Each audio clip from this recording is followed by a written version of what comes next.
Hey, what's up you guys, it's Dorothy and welcome back to my channel. In today's video we're going to go into chapter 36 of The Lake by Natasha Preston. I hope that you guys are ready for this video, so let's get right into it. This video may contain sensitive topics and foul language. If you do not wish to continue, I suggest clicking off of the video now. You have been warned.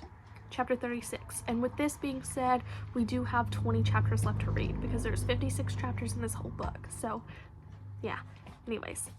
Chapter 36.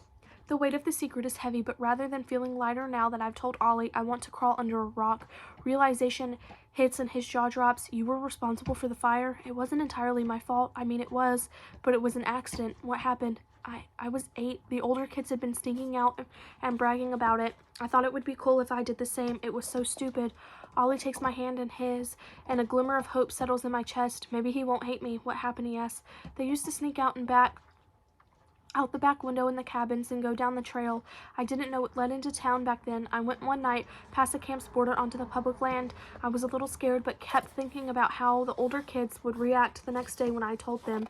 Meeting Ollie's eyes, I winced. I came to the clearing where people camp and no one was there. I lit a fire and it got out of hand. Tell him what you and Kayla did to Lillian, you chicken. Whoa, he breathes. Okay. Well, that was bad, but it wasn't an accident. I never meant for it to happen. I added too many sticks to the fire. It collapsed, and the sticks under the new ones gave away, and the whole thing toppled sideways and hit the small group of trees. I gulped. It was almost like adding gasoline to gasoline. The trees caught fire that fast. It had barely rained all summer. Ollie squeezes my hand, telling me it's okay. Nothing about that night was okay, though. He doesn't understand that because I can't find the words or the strength to tell him the rest. We're new friends. What if he doesn't keep my secret? I hated myself for a long time after that. I say, what did you do once the fire spread? He asked. I ran like a little coward. I ran back to camp and slipped through the window. By the time I heard sirens, I went back in bed. The whole forest didn't catch fire purely because of the number of rocks around the trees and the lack of debris. Any longer though, and one of the trees could have fallen over and reached the others. Who called 911? I don't know. There was a lot of smoke. It could have been anyone. I heard a rumor that it was some people outside a bar who noticed the fire. You never told anyone? No, never. In the morning, there were a couple of cops at camp. I thought they'd come for me, but it turned out they were just asking the counselors if they noticed anything. Over breakfast, we were all told there had been a fire off-site, and you decided not to tell. Ollie isn't asking me a question. I was so scared of what would happen if it was an accident, so there was no point in getting myself into trouble, getting kicked out of camp, and giving the camp a bad name. How would it look when the counselors didn't know that the campers were sneaking out at night? He frowns.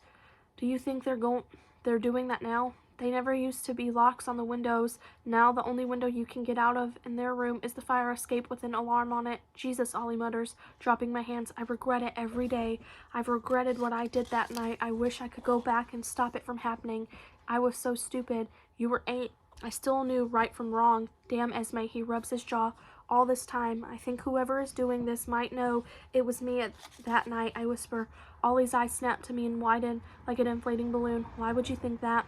The lake never forgets. What other crap has happened here because of the forest almost being burned to the ground and someone getting hurt? Probably a lot of things. I arch an eyebrow such as, I don't know, but I doubt you're the only one who has ever gotten themselves into trouble here.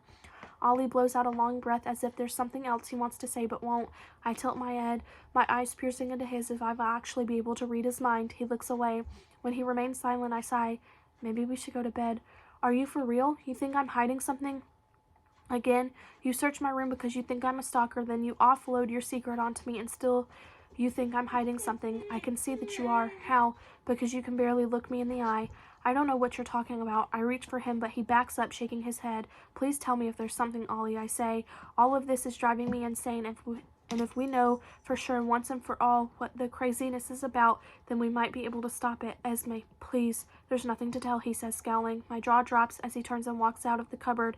He shuts the door a little harder than necessary, and I know one thing for sure. Ollie's keeping secrets, too. That is the end of chapter 36. I will see you guys in the next video. Bye.